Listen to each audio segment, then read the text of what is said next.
Okay, students, let's start today's discussion. In this lecture, we'll discuss our third definition. About the electric current, we discussed potential difference, we have completed.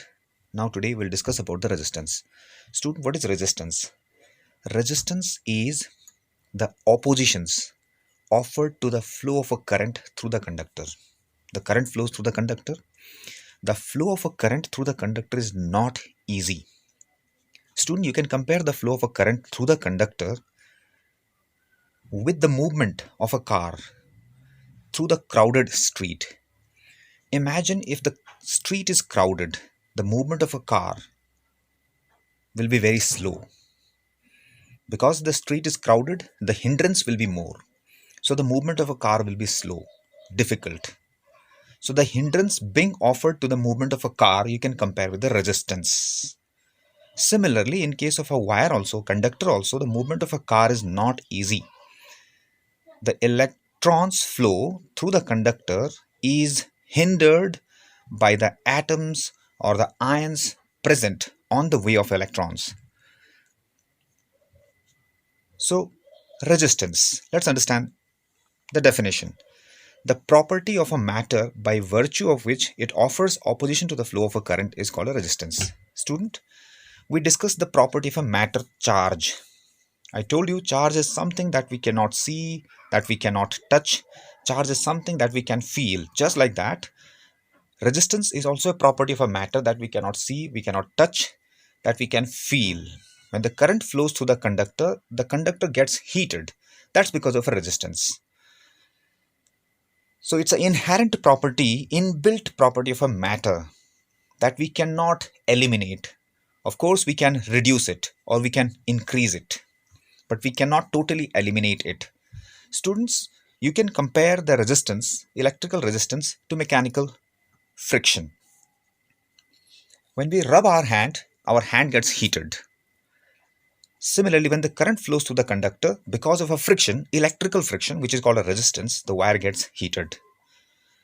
So students, I hope you got the idea of the resistance. What is resistance means? It's the property of a matter by virtue of which the resistance offers, the conductor offers opposition to the flow of a current. More is the resistance, lesser will be the flow of a current. Difficult will be the flow of a current. Lesser is the resistance offered by the conductor, the flow of current will be easy. Student, we can classify the conductor or the matter. We can classify the matter on the basis of a property called resistance. Here is a brief flow chart that will help you understand the classification of a matter on the basis of the property resistance. Conductor, insulator, and semiconductor. Students, we all know what is conductor. Conductor is a matter through which the flow of a current is easy. The current flows through the conductor very easily. Why? Because the resistance is less. The opposition to the flow of a current is less. That's why the flow of current is easy. Insulator is another type of matter where the resistance is huge. Because the resistance is very high, the flow of a current is very difficult. Or we can say the current do not flow through the insulator at all. Now, semiconductor is a matter through which the current do not flows under normal circumstances.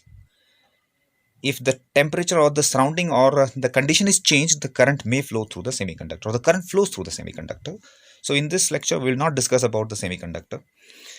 So conductor, current flows easily through the semiconductor because the resistance is less. Through the insulator, the resistance is very huge, very high, so current flow becomes very difficult or current do not flows at all through the insulator. Students, here is one analogy to understand the resistance. Imagine a conductor.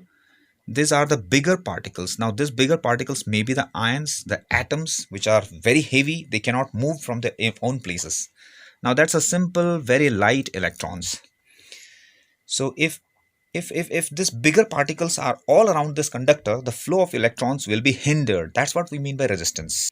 See, the next point is the factors that affects the resistance of a conductor. What are the factors? What are the factors that determines the resistance of a conductor? The conductor will offer higher resistance or lesser resistance. There are certain factors that decides the resistance of the conductor. So experimentally, it has been found by the scientist that the resistance of a conductor depends upon the dimension, its dimensions, means its length, cross-sectional area. It also depends upon the temperature, the surrounding temperature, and the nature of the material of which the material is made of which the conductor is made of. So the four factors are the length of the conductor, the cross-sectional area. Cross-sectional area is the thickness of the conductor. Then temperature of the conductor, the temperature of the surrounding where the conductor is placed, and the nature of the material, the conductor. Experimentally, it has been found the resistance of a conductor is directly proportional to the length. That means if you take a longer wire, say suppose I have a longer wire and suppose I have a shorter wire. Longer is the wire, higher is the resistance. Shorter is the wire, lower is the resistance. So experimentally it has been found that the resistance of a conductor depends on the length directly. Increase the length of the conductor, resistance will increase. Decrease the length of the conductor, resistance will decrease. Now, resistance also depends upon the cross-sectional area. Cross-sectional area means thickness. Suppose if I have a conductor, thickness is more. And suppose I have another conductor where the thickness is less. Now, thickness is more means cross-sectional area is more. Thickness is less means cross-sectional area is less. Experimentally, it has been found the resistance is inversely proportional to the cross-sectional area. Means, if the cross-sectional area is more, means thickness is more, resistance will be less. If the cross-sectional area is less, means the thickness is less, the resistance will be high. Now, next point, the next factor that determines the resistance of a conductor is the surrounding temperature and the nature of the material. Students, we will not discuss about this temperature here. It has also been found experimentally that suppose if I have a conductor of the same length and the same cross-sectional area. Say suppose we have this copper wire. Both are copper wire. Or let's take suppose one copper, another one is silver wire. The material is different. Both have the same length. Both have the thickness, same thickness, means cross-sectional area is same. So even after their dimension is same, the scientists found that the resistance offered by these two conductors are different, indicating that resistance not only depends upon the dimensions of a conductor, resistance also depends upon the material of which the conductor is made. So these are the four factors, students, that determines the resistance of a conductor. Now students, we discuss about electric current, charge, potential difference, work. These all are the physical quantities and they have their SI units. Now we have resistance, another physical quantity. So resistance is denoted by the symbol R. Students, resistance is denoted by the symbol R. Like we denoted charge as a Q, current as a I, work as a W. So resistance will be denoted by the symbol R. Because resistance is a physical quantity, resistance is measurable. So SI unit of resistance is ohms, OHM. This resistance unit is named after the name of a scientist, George Simon Ohm. So SI unit of resistance is ohm, and that's the symbol, omega. This is the symbol of a resistance, SI unit. We have another term, resistivity. Students, we will discuss a short while later about the resistivity. What is resistivity? Circuit symbol of resistance. About this circuit symbol also we will discuss in another lecture. Student, I mentioned about the resistance. Resistance you can compare with the mechanical friction.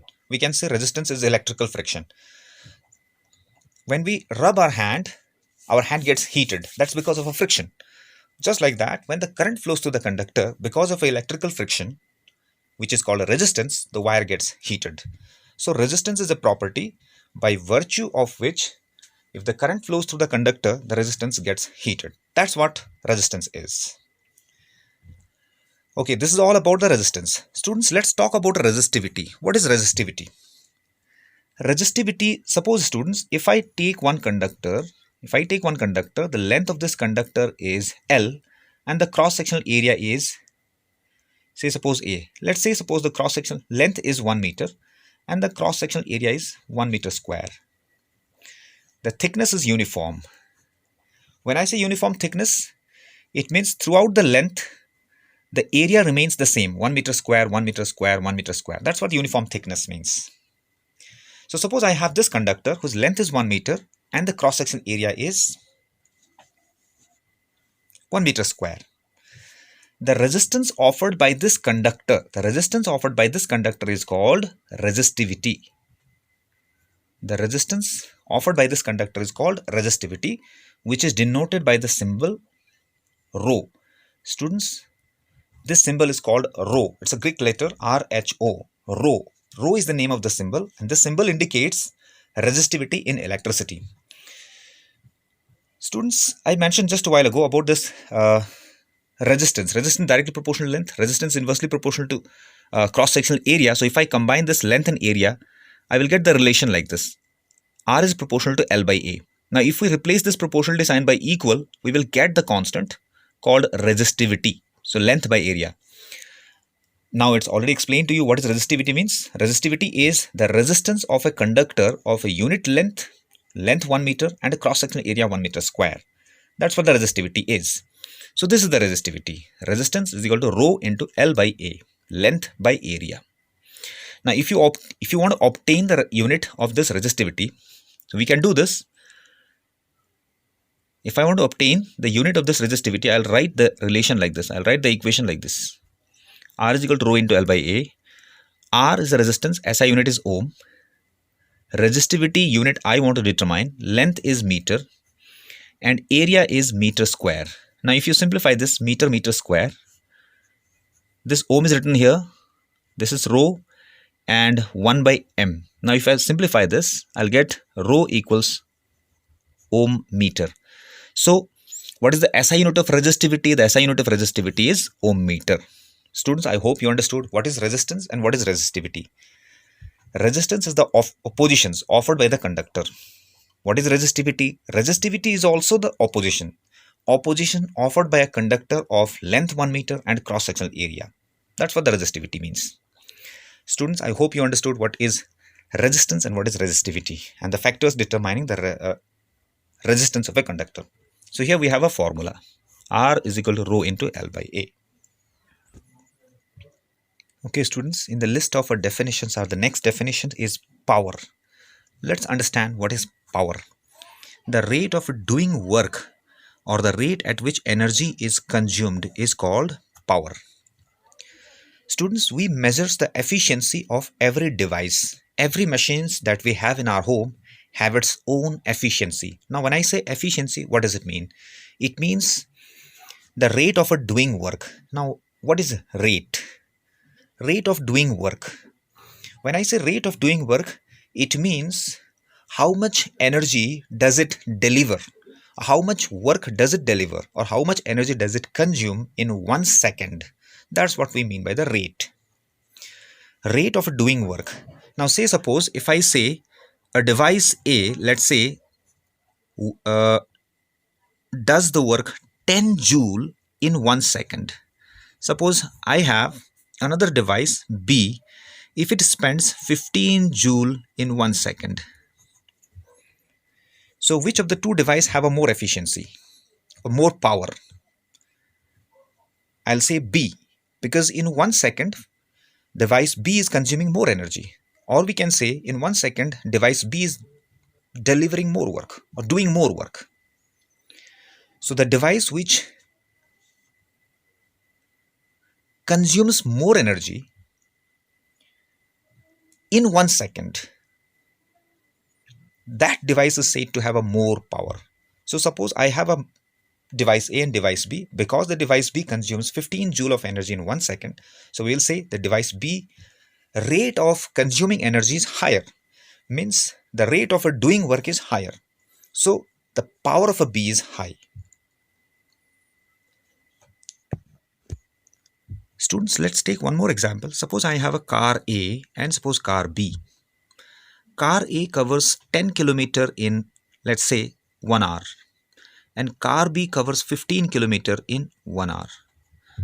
So here the work done in 1 hour is more in case of a B. That means B is covering more distance in 1 hour. So B is doing more work in 1 hour. So we can say the power of a B is more. So I hope students, you understood by this two example what is the meaning of a power. So mathematically, how do we calculate the power? Power is calculated as work by time or energy by time. P power, W is the work done, T is the time. Energy, E is energy and T is the time. So this is how we calculate the power. P is equal to W by T or energy by time. How do you express the power?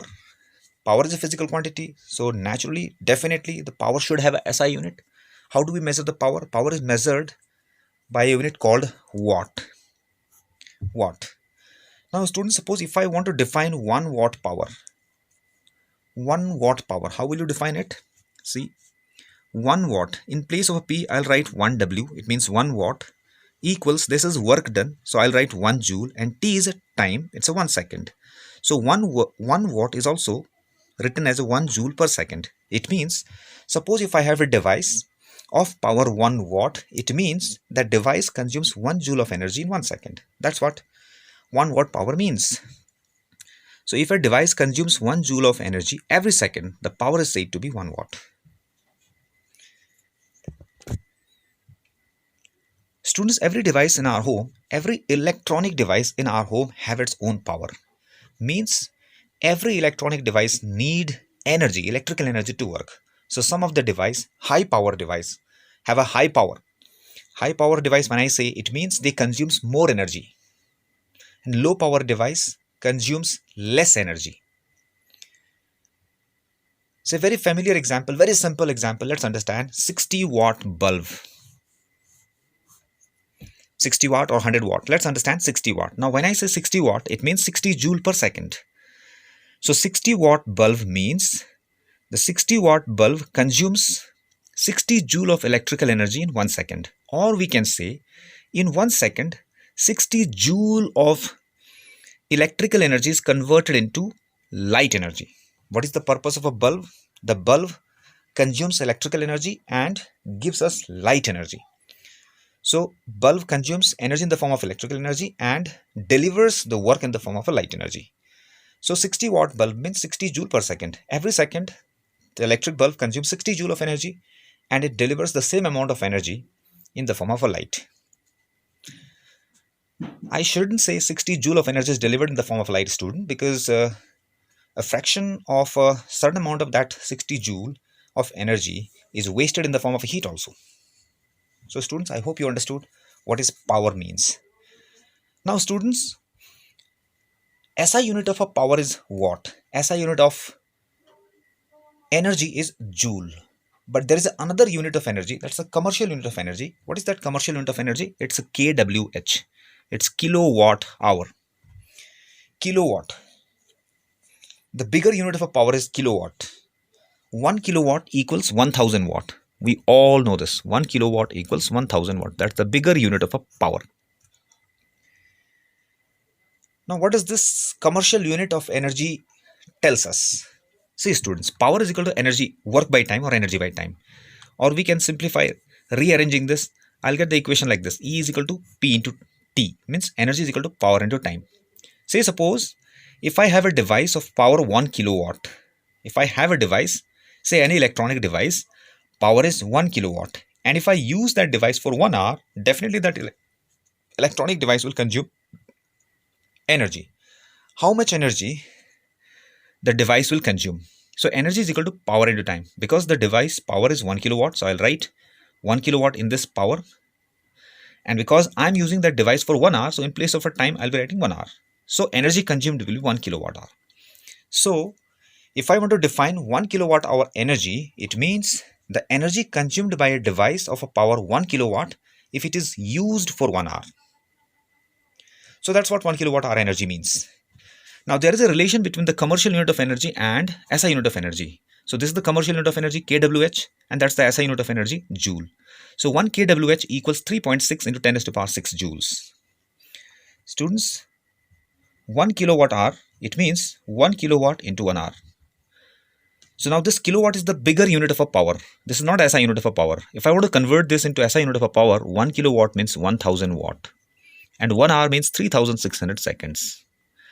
And students, you know what also means joule per second, and this is 3600 second. This second and second cancels. Now if you multiply this, you'll get the value 36,000,12345, 5 zeros, this much joule. Now if you shift the decimal 1 2 3 4 5 and 6, so you'll get the value 3.6 into 10 to the power 6 joule. That's how we arrived at this value. So 1 kilowatt hour is equal to 3.6 into 10 to the power 6 joules. Students, here is a list of a formula of a power. We know power is equal to W by T, or energy by time. We have three more formulas of a power. P is equal to VI, P is equal to I square R, P is equal to V square by R. P is the power, V is the potential difference, I is the current. Here I is the current, R is the resistance, V is the potential difference, R is the resistance. Students, we will discuss more about these formulas in due course. Okay students, let's move on. In the list of our definitions, we have the last definition, that's a circuits and symbols. Student, let's understand what is circuit. In the last lecture, I told you what is circuit means. Circuit, it's a path through which the current flows. Let's understand, let's read the definition first. The closed conducting path which consists of all the electrical components through which a current flows is called electrical circuit or electric circuit. It's a closed conducting path. It's closed conducting path which consists of all the electrical components.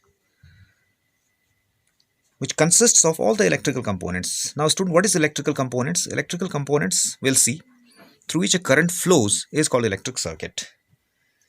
It's a path. It's a closed path which consists of electrical components. Now when I say electrical component, it means that electrical component may be bulb, that may be battery, that may be cell, that may be switch, and many more. So all those device which is present in circuit through which the current flows, in the path through which the current flows, that closed and conducting path is called the electric circuit.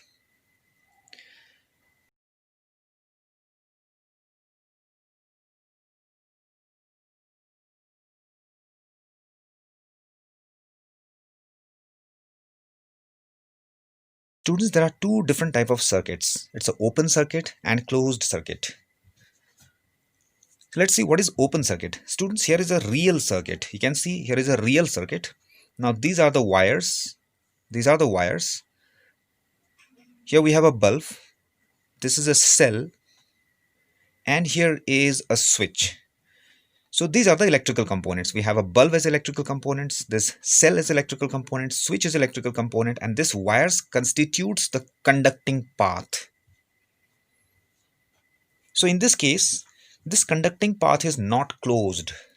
You can see the circuit, the path is broken. The switch is open. So if the switch is open, the current will not flow and this bulb will not glow.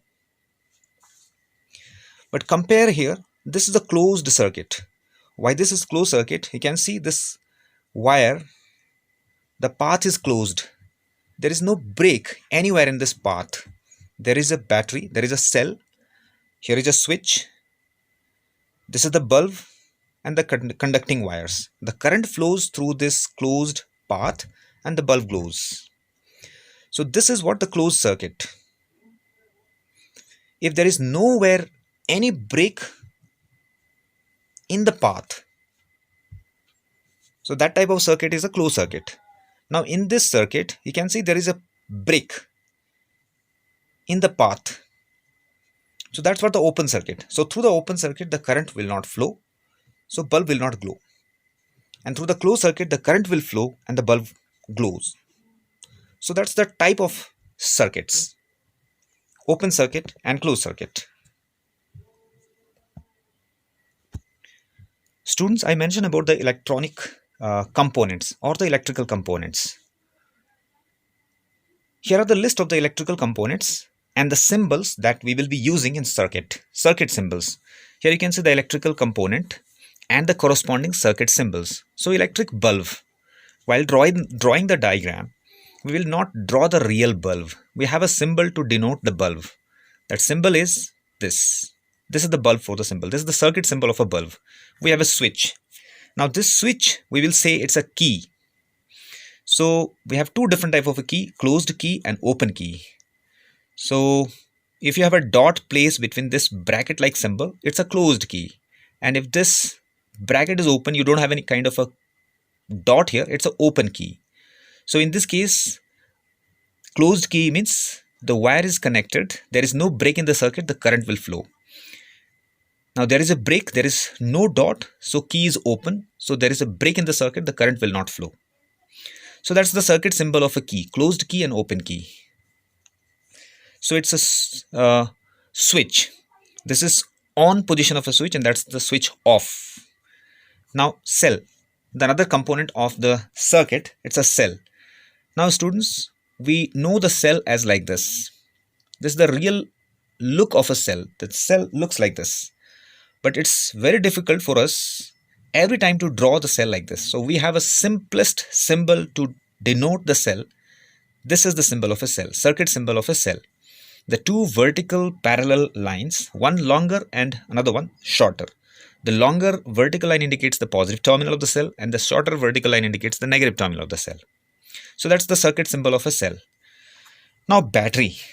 So students, that cell and battery may be a bit confusing.